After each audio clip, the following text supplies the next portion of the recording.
If you have not reached the point where you forgive somebody in tears, you have not forgiven enough. Do you understand what I'm saying? Until you get to a point where you forgive somebody in tears. You are crying, but you are forgiving.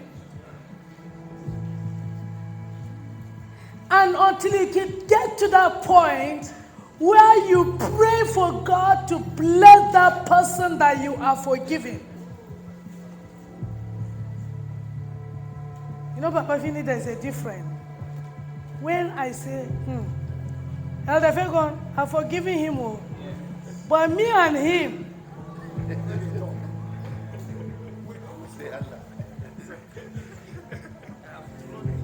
I've drawn a line. Me and him, I've drawn a line. It's not that I've not forgiven. I'm just trying to keep myself. Do you know that for me to forgive you, I must get to a point where I say, if there's somebody say Elder Fegon, I'm still happy. But anytime your name is mentioned and I'm still feeling pain inside, I still need to forgive. And the easiest way to forgive is pray for the person.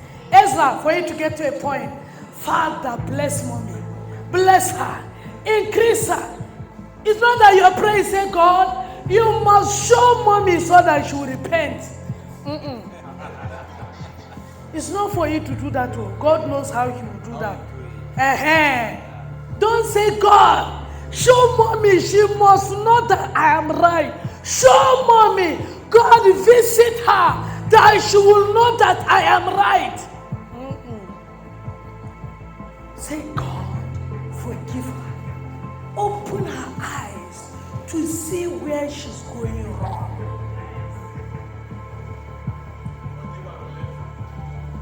That is the best. You are crying. Until you get to a point that your heart is relieved, that you don't shed tears again when that name is mentioned. Total forgiveness. That did you know our problem today? In the church of God, including the pastors. If you go back to Matthew 18 from verse 21, that's where our problem is. We have been forgiven. And as we are passing, we saw somebody that offended us small. We carried that person and locked in prison. We have forgotten the weight of the sin that we have been forgiven. And that's why the Lord have gone back and brought back our book. If you read from Matthew 18, if you read from verse 21 down, it's talking about two servants. One that have been forgiving his big debt. But when he went out and saw somebody that owed him small, can you imagine, Uncle, you forgive me, I'm owing you 100,000. He said, okay, since you don't have, I'll let you go. And then as I'm going, he's owing me 1,000. I say, if you don't pay, you're not going anywhere. Can you imagine 1,000? 1,000. If you quantify it to 100,000, that's our problem today. We stand on the pulpit, we choose members that we smile with. We sit on exalted seats. You see these seats? But we choose who to forgive. Kai! We stand to minister, but we choose who we talk to. Can you imagine with the way we polish the English? Me and Elder Johnson, we don't flow. Why are we not flowing? Even upon stone, water is flowing. Unless you are the stone. Hey, Eli, Papa. No, me and her don't flow. I don't like things about her. And do you know what the way we deceive ourselves? It's not that I don't like her. Just that I don't like the way she does things. So I stay away from her.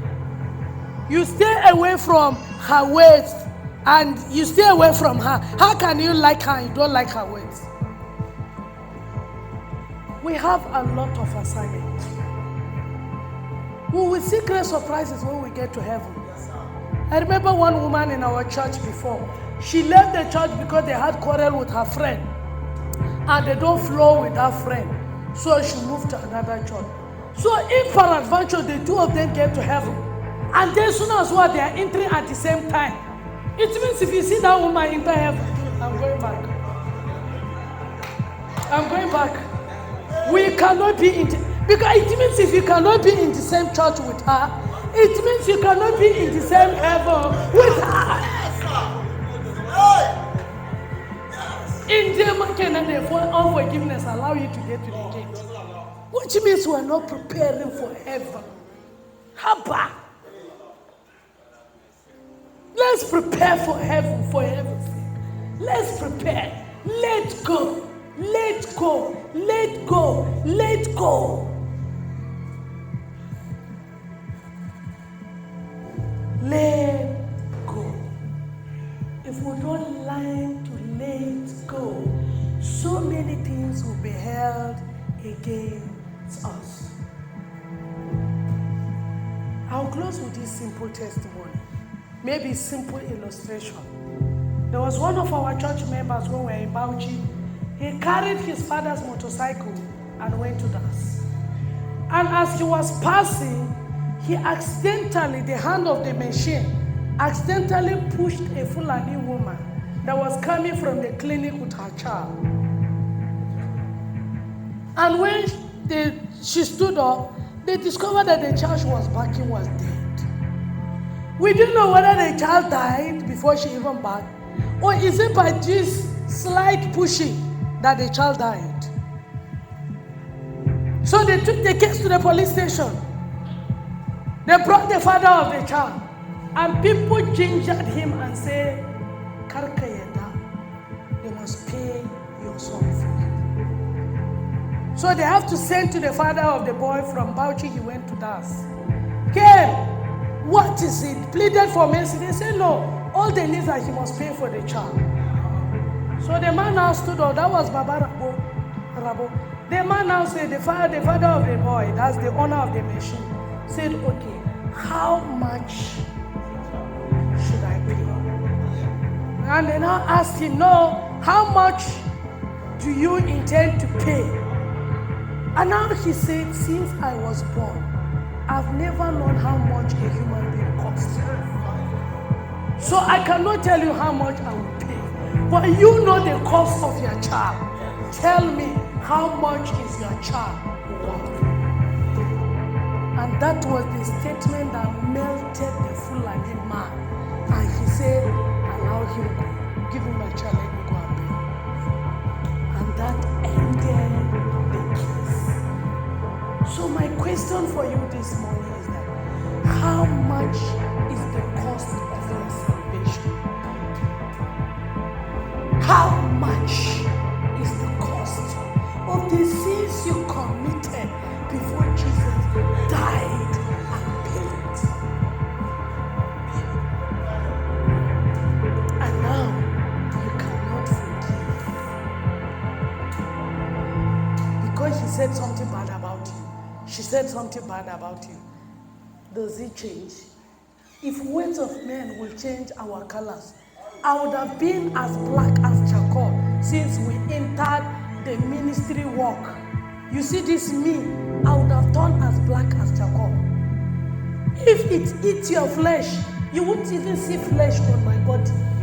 As I'm standing here, they would have buried me years back.